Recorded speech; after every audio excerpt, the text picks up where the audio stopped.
I do advise you, when you go out to work, go to work for an organization that you admire, people you admire, because it'll turn you on, and you ought to be happy where you are working. And I always worry about people who say, I'm going to do this for 10 years. I really don't like it very well, and then I'll do 10 more years of this. I mean, that's a little like saving up sex for your old age. I mean, not a very good idea.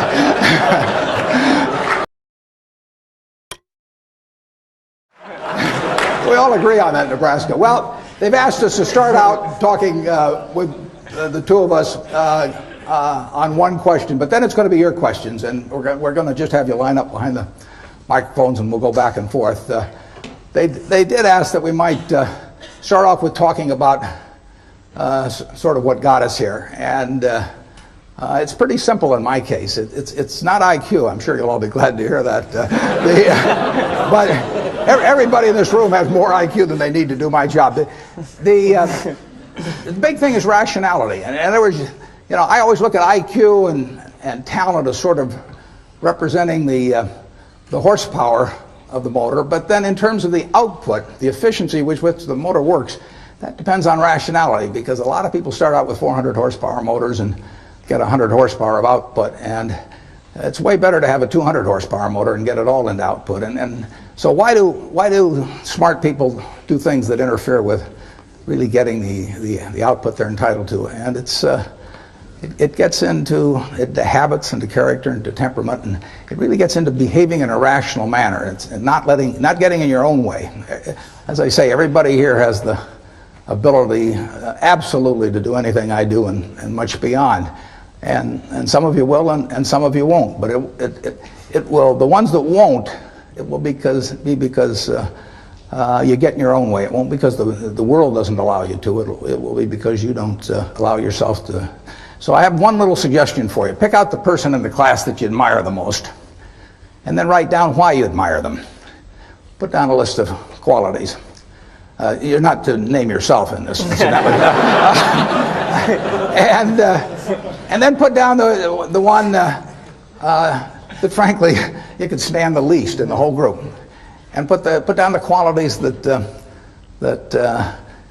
turn you off in that person. Then look at that list, and you won't find it's a bunch of things like throwing a football 70 yards or anything of the sort. The qualities of the first one that you admire are qualities that you, with a little practice, can make your own, and which, if practiced, will become habit forming.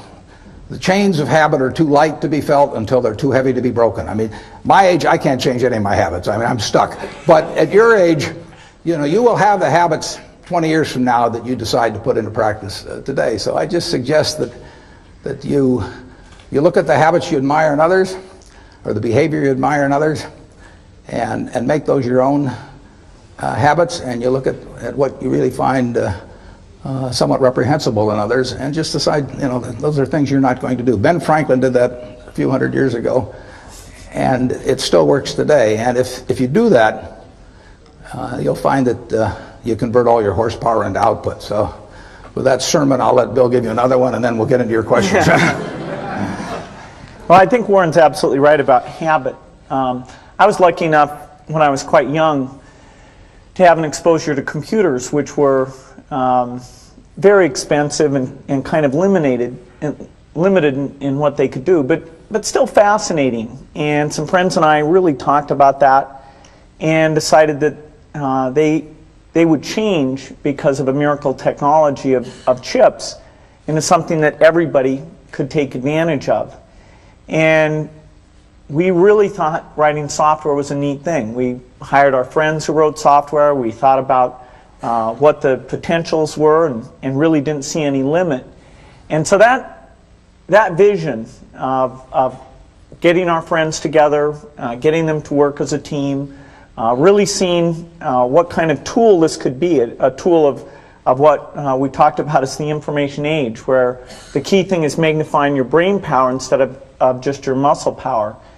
And by pursuing that with a pretty incredible focus and being there at the very beginning of the industry, we were able to build a company that has played a very central role in what's been a pretty big revolution.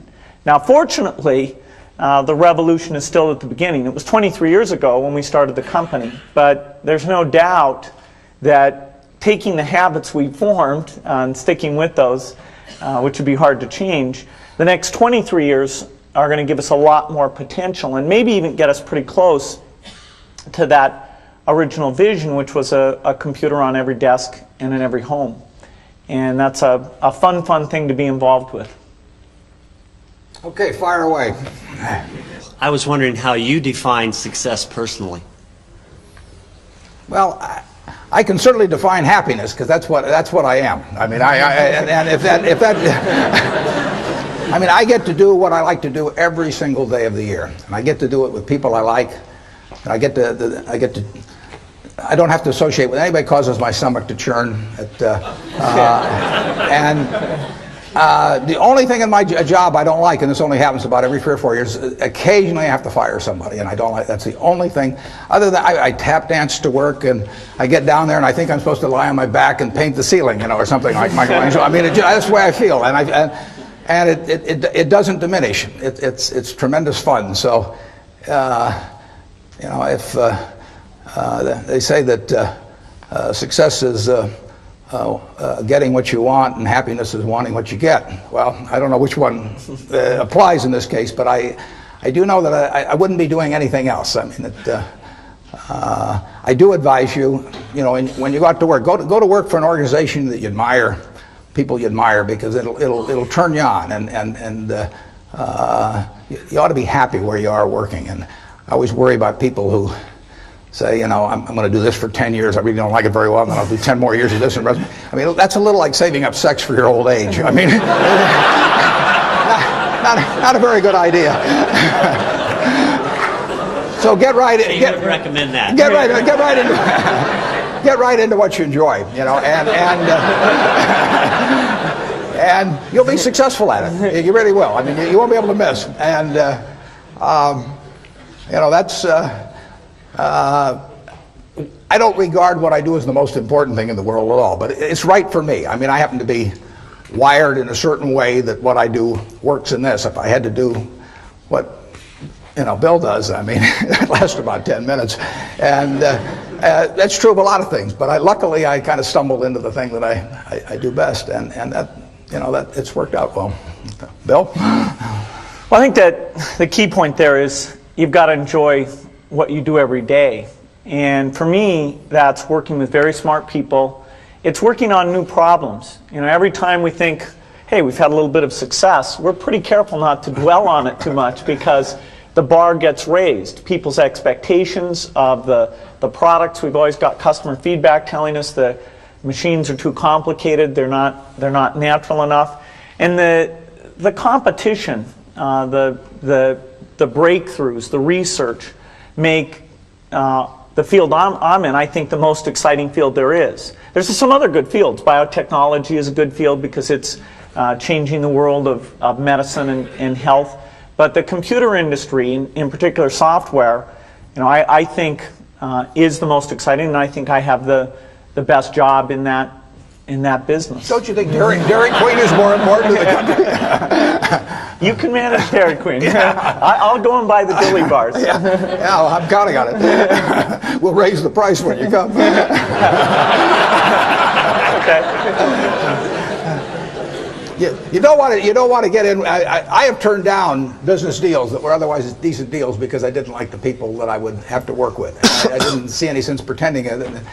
And to get involved with people that really cause your stomach to churn. I say it's a lot like marrying for money. That it's probably a bad idea under any circumstances, but it's absolutely crazy if you're already rich, right?